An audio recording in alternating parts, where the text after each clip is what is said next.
Hey guys, Matthew Bourne here today with another video, and again it's on theme parks.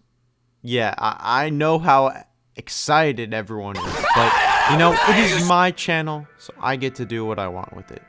And today, we are talking about my worst theme park experience at the worst theme park I've ever been to. And I'm an avid roller coaster enthusiast, lover of theme parks, and yes, I do look at rides and theme parks overall pretty critically, definitely compared to the average goer. But overall, I enjoy almost every ride I go on, except for maybe a few exceptions here and there. Not gonna name any names, but I think you know what I'm talking about. What kind of shit is that? Either way, while I do look for flaws in rides, it doesn't mean I don't enjoy them. I mean, let's take Hollywood Rip Ride Rockit as an example. This coaster is rough as hell, and that's a flaw that I point out a lot. But when I go to Universal, I still go on Rip Ride Rockit, even though it might not even be a top 25 coaster for me. I enjoy it. I mean, the same goes for theme parks. I enjoyed my time at almost every theme park I've been to. Even small ones like Fun Spot, where I only go on like 2 coasters. I mean, this is for all 20 or more theme parks I've been to, except for one, sitting in Vallejo, California, is this hellscape of a park. Six Flags Discovery Kingdom is the worst theme park I've ever been to, and here's why. First, let me tell you just how my day went. I went to this park 5 years ago on August 16th, 2015. I scoped out the place and I knew what I was expecting. I mean, they had this Medusa, which was a great steel floorless coaster. They had the first Skyrocket 2 clone, Superman Ultimate Flight. Didn't have any comfort collars, so that was a decent added bonus. They also had a wooden coaster, Roar, which the day we went was actually its last day of operation.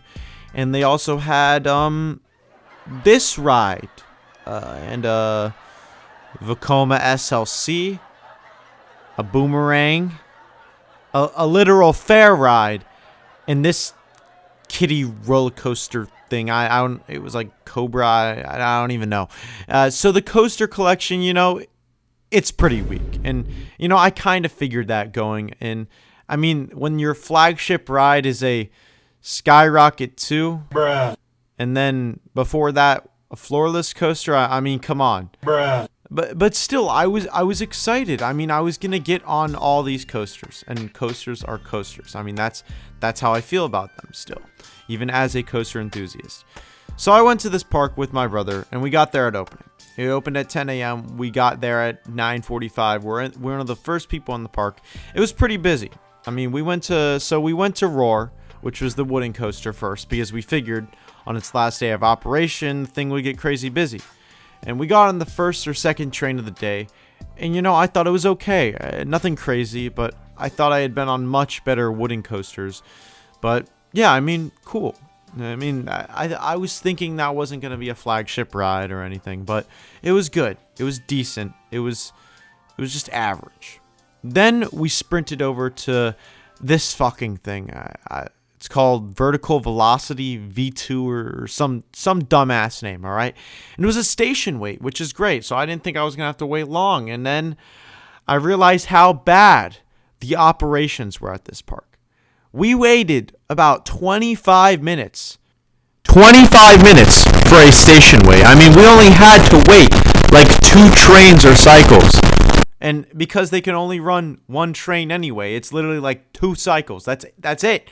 It was ridiculous how slow the boarding and operations were, even for Six Flags standards. Still, we got on, and I was like, yeah, you know, it's cool. It was like the first launched hanging coaster I've been on, but look at the layout. What is this thing? It doesn't even go vertical. Why is it vertical velocity when one even okay, I'm done. All right.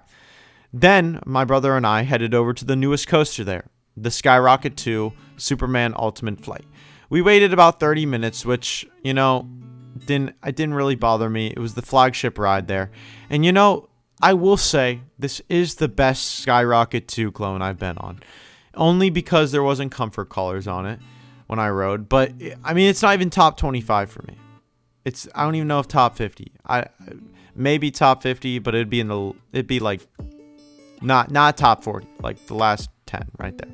So we got off of it. We headed over to the best coaster in the park, Medusa. Good floorless coaster. It'd be my number 3 floorless coaster behind Kraken, Superman, Krypton coaster. We didn't wait it at all. We didn't, or at least if we did wait, it was maybe like 5 minutes, 10. We lapped it a few times, and then after that, that's where my mediocre day at this park turned into a fucking terrible one. The Vekoma SLC Kong, which was right next to Medusa, was running one train, and it had like an hour plus wait. And this was like 11 a.m., right? And my brother and I were not waiting this for the credit.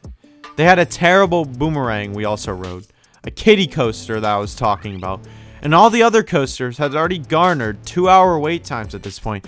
And I mean, it had been like noon now. I mean, it was ridiculous. The operations were so bad. All these coasters except Medusa were super low capacity. And I remember like calling our parents at around like 1 o'clock, just being like, "Can you pick us up?" And they're like, "Already? It's been like 3 hours. I mean, you guys paid like, I mean, they had actually paid for this theme park. I think this was like the last theme park they had really paid for us. And I mean, we were just ready to go. I mean, these coasters were not even remotely good. I mean, again, Medusa, I don't even know if it's top 25 for me. I don't think it is. I mean, we moped around the park, getting a few more rides in on Medusa because it was the least, you know, trash coaster at the park, and it had a manageable line. But I mean, when I'm saying like the rest of the coasters were bad, they were just bad. I mean, either they were bad or basic clones.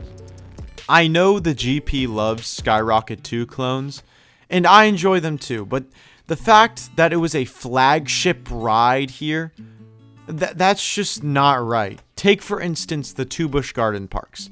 Their Skyrocket 2 clones, Tempesto and Tigris, are great coasters because they're there to add to the already great lineup. They don't serve as the flagship, but more as a side or bottom tier coaster. Same thing with literally every coaster at this park. Every coaster at this park is a bottom or side tier coaster. Vekoma SLC, Boomerang, Vertical Trash Ops. I mean, this park is absolute shit when it comes to coasters. It was the worst experience I've ever had at the park. This is Six Flags. I mean, you're supposed to have the baddest of the bad roller coaster rides. But these coasters were just bad. Since our visit, they did add Joker, which, while is a bottom tier RMC, is still definitely the best ride in that park. And it for sure has improved the park. But Six Flags Discovery Kingdom still needs some work on it, especially if it wants to live up to the rest of the higher tier Six Flags parks. That's all I have to say for this video. Peace.